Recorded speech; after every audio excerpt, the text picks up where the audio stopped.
भरतशेठ गोगावले यांच्या पालकमंत्री पदाने खोपोलीत उत्साह, नगराध्यक्ष कुलदीप अकभाई शेंडेसह शिवसैनिकांचा जल्लोष।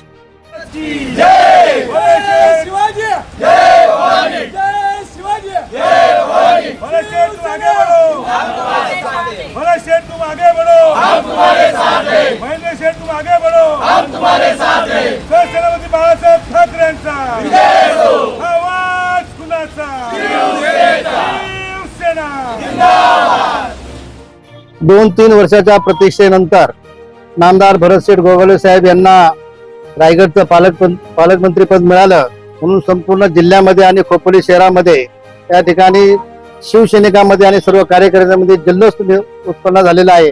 आणि खऱ्या अर्थाने शिवसेनेला रायगड जिल्ह्यामध्ये एक न्याय मिळाला आणि जी मागणी होती, आमदार महेंद्रशेठ थोरवे साहेब असतील, आमदार महेंद्रशेठ दळवी साहेब असतील आणि प्रत्येक शिवसैनिक आणि प्रत्येक कार्यकर्त्याच्या जी मनोभावी विनंती होती की नामदार भरतशेठ गोगावले साहेब पालकमंत्री व्हायला पाहिजे आणि ती इच्छा आज पूर्ण झाली।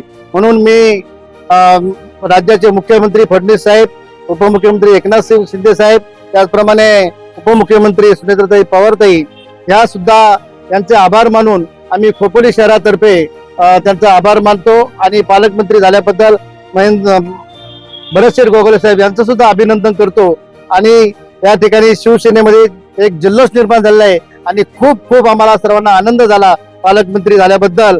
शिवसेना जिंदाबाद, भरतशेठ गोगावले आगे बढ़ो, हम तुम्हारे साथ हैं, महेंद्रशेठ थोरवे आगे बढ़ो, हम तुम्हारे साथ हैं, एकनाथ शिंदे साहेब आगे बढ़ो, हम तुम्हारे साथ हैं। धन्यवाद।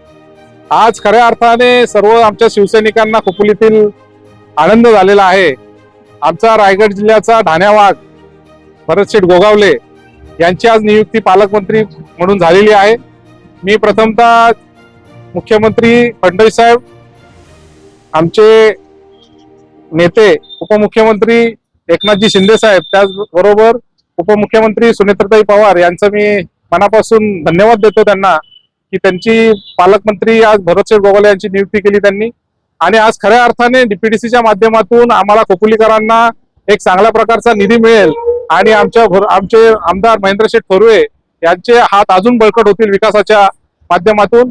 मी खोपोलीकरांना आश्वासित करतो की आजचा जो काही निर्णय पालकमंत्री पदाचा झालेला आहे तो खोपोलीकरांच्या खूप विकासाच्या दृष्टीने खूप आश्वासक आहे। मी पुन्हा एकदा भरतशेठ यांचं पुन्हा धन्यवाद देतो आणि महेंद्रशेठ थोरवे साहेब यांना सुद्धा धन्यवाद देतो।